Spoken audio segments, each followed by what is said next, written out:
चाहे कितने ही सगे हों, इन तीन लोगों पर कभी विश्वास नहीं करना चाहिए। तो ये तीन लोग कौन होते हैं, आइए इस कथा के माध्यम से जानते हैं। दोस्तों, एक समय की बात है, मध्य देश में एक बहुत ही सुंदर नगर था। उस नगर में एक चोर रहता था। वह छोटी मोटी चोरी करके अपने परिवार का पालन पोषण करता था, लेकिन उस चोरी के धन से उसके परिवार का पूरी तरह से खर्च नहीं चलता था। एक दिन उसने सोचा कि पाप तो पाप ही होता है, चाहे छोटा हो या बड़ा। मैं चाहे छोटी चोरी करूं या बड़ी करूं, चोरी करते समय पकड़े जाने पर मुझे दंड तो उतना ही मिलेगा, तो क्यों न मैं बड़ी चोरी करूं। ऐसा निश्चय करके उसने उस नगर के राजा के खजाने को लूटने की योजना बनाई। रात होने पर वह राजमहल में घुस गया और किसी तरह जहां राजा का खजाना था वहां पहुंच गया। वहां पहुंचकर उसने देखा कि खजाने पर कई सैनिक पहरा दे रहे थे। सख्त पहरा देखकर चोर को लगा कि उनकी आंखों में धूल झोंकना बहुत कठिन काम है, और सोचने लगा कि यह तो साक्षात काल पहरा दे रहा है। अगर मैंने चोरी करने की कोशिश की तो जीवित ही नहीं बचूंगा। यह सोचकर चोर उल्टे पांव लौट गया, और लौटते समय उसने सोचा कि खाली हाथ लौटने से तो अच्छा है कि कुछ न कुछ तो यहाँ से ले ही चलूं। मेरा यहाँ आना व्यर्थ नहीं होना चाहिए। चोर के दिमाग में विचार आया कि राजा के शयन कक्ष में जाना चाहिए, जहाँ राजा सोता है, और शायद इस समय राजा अपने कपड़े उतार कर सो गया होगा। मैं राजा के राज वस्त्र चुरा कर ले आऊंगा और उन्हें पहनकर आसानी से धन चुरा कर यहाँ से निकल जाऊंगा। पहरेदार को लगेगा कि मैं राजा हूँ, इसलिए वे मेरे रास्ते में नहीं आएंगे और मेरा काम आसान हो जाएगा। ऐसा निश्चय करके चोर राजा के शयन कक्ष के पास पहुंच गया, और उसने धीरे से पर्दा हटाकर देखा तो अंदर का नजारा देखकर आश्चर्यचकित रह गया। उसने देखा कि राजा अपने पलंग पर गहरी नींद में सो रहे हैं, और उनकी रानी अर्धनग्न अवस्था में पलंग पर बैठी हुई है। रानी को जागता हुआ देखकर चोर के हाथ पैर फूल गए, और वह एक तरफ दीवार से सट कर खड़ा हो गया और रानी के सो जाने का इंतजार करने लगा। थोड़ी देर बाद फिर उसने पर्दा हटाकर देखा कि रानी सो गई है या नहीं सोई है, क्योंकि रानी सो जाए तो राजा के वस्त्र चुराए जाएं। चोर ने देखा कि रानी अभी भी उसी तरह बैठी हुई थी। यह देखकर चोर वहां से रखी हुई टेबल पर बैठने लगा। जैसे ही वह टेबल पर बैठा तो उस पर रखी हुई पानी की गिलास नीचे गिर गई। उस आवाज को सुनकर राजा की नींद तो नहीं खुली, परंतु रानी तलवार लेकर बाहर आ गई और तलवार चोर की गर्दन पर रख दी और बोली, कौन है तू और यहाँ किस लिए आया है? सच सच बता, वरना तेरा सिर धड़ से अलग कर दूंगी। चोर डर के मारे पसीने से लथपथ हो गया और हाथ जोड़कर गिड़गिड़ाता है और बोलता है, रानी साहिबा, मेरी जान बख्श दो। मैं एक गरीब चोर हूँ और चोरी करने के उद्देश्य से ही यहाँ आया हूँ। छोटी मोटी चोरी करके अपने परिवार का पालन पोषण करता हूँ। आप मुझे मार दोगी तो मेरे बच्चे अनाथ हो जाएंगे। मैं वचन देता हूँ कि इस बार मुझे छोड़ दो। मैं कभी दोबारा राजमहल की तरफ मुड़कर नहीं देखूंगा। मेरे छोटे छोटे बच्चों पर रहम करो। रानी को उस पर दया आई और उसने कहा, सुनो, मैं तुम्हें एक शर्त पर छोड़ सकती हूँ। मैं एक समय काम करने से पीड़ित हूँ। यदि तुम मेरे साथ समागम करोगे तो मैं तुम्हें यहाँ से जाने दूंगी, वरना एक ही झटके में तुम्हारा सिर काट दूंगी। रानी की यह अनोखी शर्त सुनकर चोर और भी ज्यादा घबरा गया और कहने लगा, रानी साहिबा, यह आप क्या कह रही हो? मैं तो एक चोर हूँ और आप इतने बड़े राज्य की महारानी। मेरी क्या औकात है जो मैं आपके साथ ऐसा करूं? मेरे लिए तो यह सोचना भी बहुत बड़ा पाप है। रानी ने कहा, मैं कुछ नहीं सुनना चाहती। अगर तुम्हें अपनी जान प्यारी है तो मैं जैसा कहती हूँ वैसा ही करो, वरना मरने के लिए तैयार हो जाओ। रानी का ऐसा प्रस्ताव सुनकर चोर की जान हलक में अटक गई और सोचने लगा, आज मैं बहुत ही बड़ी मुसीबत में फंस गया। यदि मैंने रानी की बात नहीं मानी तो मारा जाऊंगा, और मान ली तो भी मारा जाऊंगा। चोर बहुत ही दुविधा में पड़ गया कि क्या करूं। आखिरकार उसने रानी के साथ समागम करने की बात को स्वीकार कर लेता है और बोला, रानी साहिबा मुझे 5 मिनट का समय दें, मुझे बहुत जोर से लघु शंका लगी है। पहले मुझे लघु शंका से निवृत्त होने दो, उसके बाद आप जैसा कहोगी वैसा ही करने के लिए मैं तैयार हूँ। रानी ने तुरंत तलवार के इशारे से शौचालय को बता दिया और चोर उसकी तरफ चल पड़ा। रानी वहीं पर खड़ी होकर उसके लौटने की प्रतीक्षा करने लगी। चोर ने इस बीच रानी की नजर से बचकर वहां से भागने की कोशिश की। भागते भागते जब वह द्वार पर पहुंचा तो द्वार पर जो सैनिक था उसने उसे पकड़ लिया और उसने पूछताछ की। चोर डरा हुआ था। उसने सैनिक को सच सच बता दिया कि वह एक चोर है और राजमहल में चोरी करने के लिए आया था, लेकिन रानी ने उसे पकड़ लिया है और छोड़ने के बदले एक शर्त रखी थी कि वह उसके साथ समागम करे। इसलिए मैं लघुशंका का बहाना बनाकर यहाँ से भाग आया। इस तरह से चोर गिड़गिड़ाकर सैनिक से उससे छोड़ने का आग्रह करने लगा। सैनिक ने कहा, देख भाई, मैं तुझे एक शर्त पर जाने दे सकता हूँ, और शर्त यह है कि तुम्हें पुनः रानी के पास लौट कर जाना होगा और रानी से कहना होगा कि मैं तुम्हारे साथ समागम करने के लिए तैयार हूँ, किंतु उससे पहले तुम्हें अपने हाथ से राजा को मारना होगा। सैनिक की यह शर्त और भी ज्यादा कठिन थी। चोर ने सोचा कि वैसे तो प्राण बच भी सकते थे, परंतु अब नहीं बचेंगे। अगर रानी से यह बात कही तो रानी मेरा सिर काट देगी। अब चोर को चारों तरफ मौत ही मौत दिखाई दे रही थी। मजबूर होकर चोर वापस रानी के पास गया और बोला, रानी साहिबा, मैं आपके साथ संबंध तो बना लूंगा, लेकिन मुझे एक बात का डर है कि उस समय राजा साहब नींद से जागे तो न आप बचें और न मैं बचूंगा। राजा साहब हम दोनों को मार डालेंगे। इसलिए आपको एक काम करना होगा, आप अपने हाथ से राजा का सिर काट दीजिए, फिर हम निडर हो जाएंगे।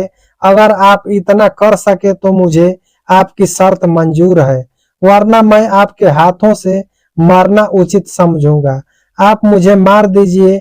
काम के वशीभूत रानी चोर से कहने लगी, ठहरो, यह कौन सी बड़ी बात है, मैं अभी राजा साहब को मौत के घाट उतार देती हूँ। इतना कहकर रानी ने दोनों हाथों से तलवार पकड़ी और सोए हुए अपने पति का सिर काट दिया। जब रानी ने राजा का सिर काट दिया तो सारा कमरा खून से लटपट हो गया और राजा के खून से रानी भी भीग गई। वह भयानक दृश्य देखकर रानी बेहोश होकर गिर पड़ी और उसी समय चोर वहां से फरार हो गया। सुबह राजमहल में शोर मच गया कि कोई चोर राजा साहब को मारकर चला गया है। राजा को मारने वाला का कोई पता नहीं चल पा रहा था। सब लोग बड़े आश्चर्य में थे कि राजा को सोते हुए किसी ने मार डाला। इधर रानी भी दहाड़ मारकर रो रही थी। इस रहस्य को पूरे राजमहल में केवल वही सैनिक जानता था कि रानी और उस चोर में से किसी एक ने ही राजा को मारा है, परंतु उसने इस बात की चर्चा किसी से नहीं की। राजा के अंतिम संस्कार की पूरी तैयारी हो चुकी थी। उधर रानी ने घोषणा की कि वह अपने राजा के साथ सती होना चाहती थी। यह जानकर किसी ने रानी पर संदेह नहीं किया, क्योंकि अगर रानी ने राजा को मारा होता तो वह राजा के साथ सती क्यों होती। इधर रानी सारे श्रृंगार करके राजा के साथ चीता पर जाकर बैठ गई। राज्य के सभी लोग चीता पर एक एक करके लकड़ी रख रहे थे और उन्हें नमन करके पीछे लौट रहे थे। इस प्रकार सबसे अंत में वह सैनिक भी राजा की चिता पर लकड़ी रखने गया, जो इस रहस्य को जानता था। उसने धीरे धीरे रानी के कान में कहा, महारानी आप तो सती हो जाएंगी, लेकिन मुझे इतना बता दीजिए कि राजा को आपने मारा था या उस चोर ने। यह सुनकर रानी और चौंक गई। वह समझ गई कि इसका मतलब उस भेद को यह सैनिक भी जानता है। रानी ने कहा, सुनो, राजा को तो ना मैंने मारा है ना उस चोर ने। अगर तुम्हें यह जानना है कि राजा को किसने मारा है तो तुम नगर के बाहर उत्तर दिशा में जो जंगल है उसमें चले जाओ। वहां एक कुटिया में एक बुढ़िया रहती है, वह तुम्हें इस रहस्य को जरूर बता देगी। सैनिक को यह रहस्य जानना था, इसलिए वह अगले ही दिन रानी के बताए गए अनुसार जंगल में चला गया। जंगल में पहुंचने पर उसे वह कुटिया दिखाई दी जिसमें वह बुढ़िया रहती थी। सैनिक उस बुढ़िया के पैर पकड़कर बोला, माँ जी, मैं एक रहस्य जानने के लिए आपके पास आया हूँ।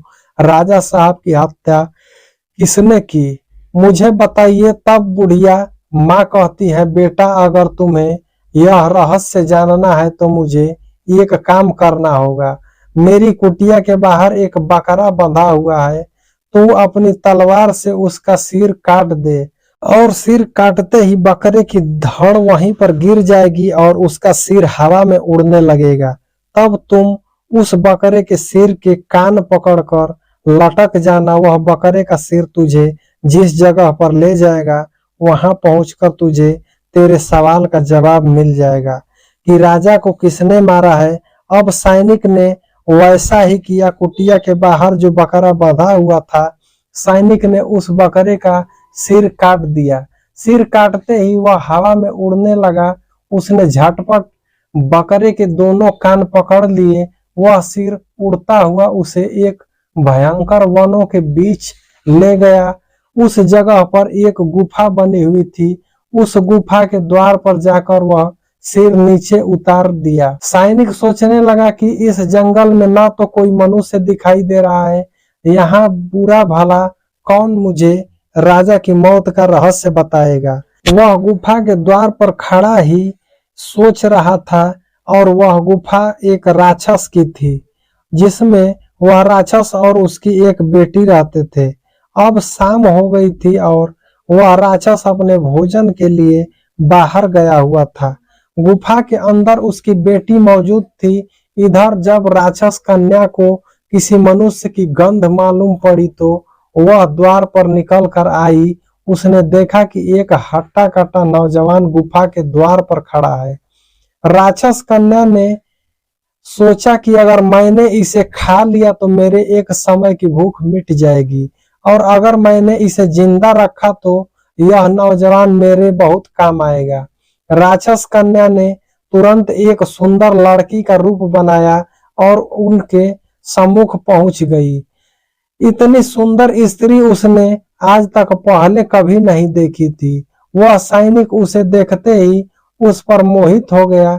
लड़की भी उसे अपनाने के लिए आई थी, इसलिए उसे अपनी गुफा में बुलाकर ले गई और उसके साथ खूब मस्ती की। जब राक्षस के आने का समय हुआ तो लड़की ने उसे मक्खी बनाकर दीवार पर चिपका दिया। राक्षस आया और उसने लड़की से पूछा, बेटी, तुझे किसी मनुष्य की गंध मालूम पड़ रही है कि नहीं? मुझे लगता है कि कोई आदमी हमारी गुफा में घुस आया है। तब बेटी बहाना बनाती हुई बोलती है, पिताजी कैसी बात कर रहे हैं? हमारे होते हुए कौन मनुष्य यहाँ पर आने की हिम्मत करेगा? मैं तो उसे कच्चा चबा जाऊंगी। इस तरह उसने राक्षस को गुमराह कर दिया। अब यह राक्षस कन्या रोज उसे रात होने तक पुरुष बना देती थी और दिन में उसे मक्खी बनाकर चिपका देती थी दीवार पर। इस प्रकार सैनिक को राक्षस की गुफा में रहते रहते काफी दिन बीत चुके थे।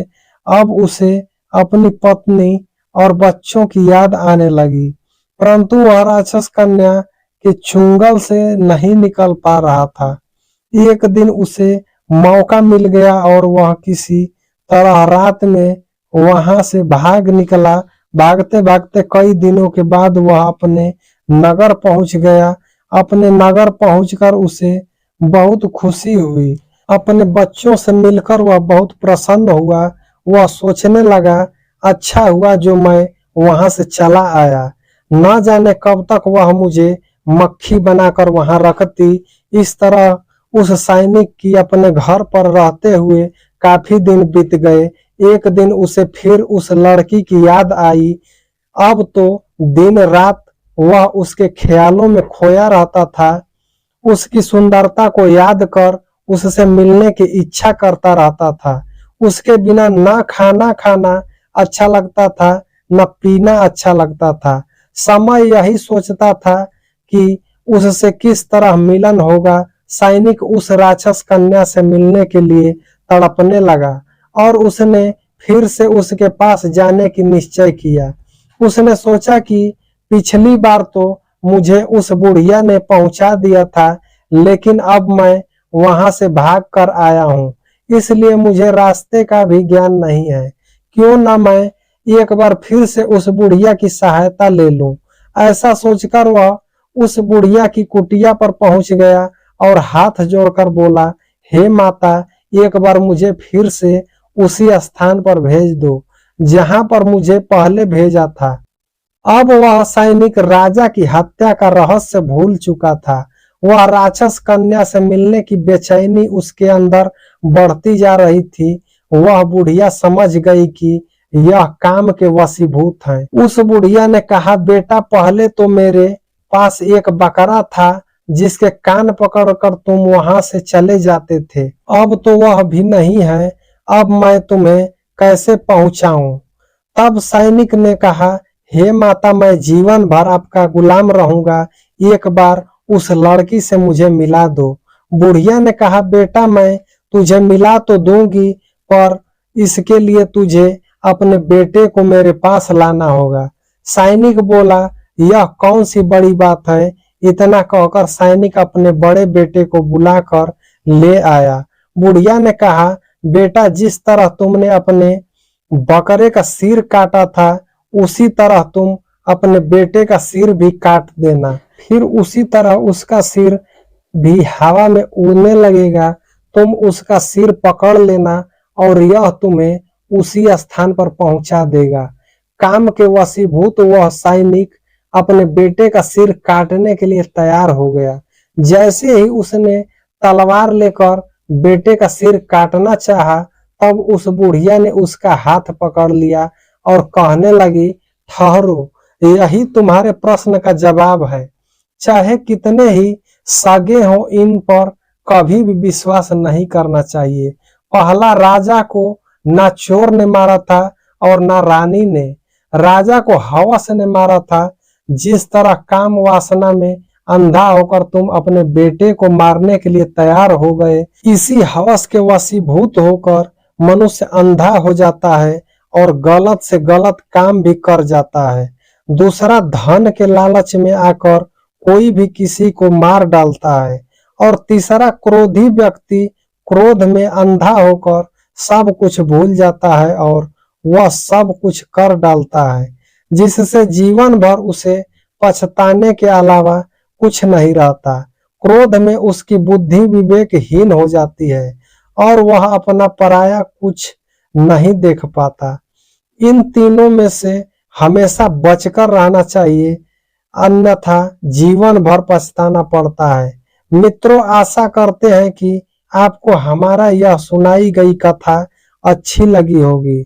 अगर आपको यह कथा अच्छी लगी हो तो प्लीज वीडियो को लाइक करें और चैनल को भी सब्सक्राइब करें। और लास्ट तक कथा सुनने के लिए आपका दिल से धन्यवाद। दोस्तों, मिलते हैं किसी और वीडियो में।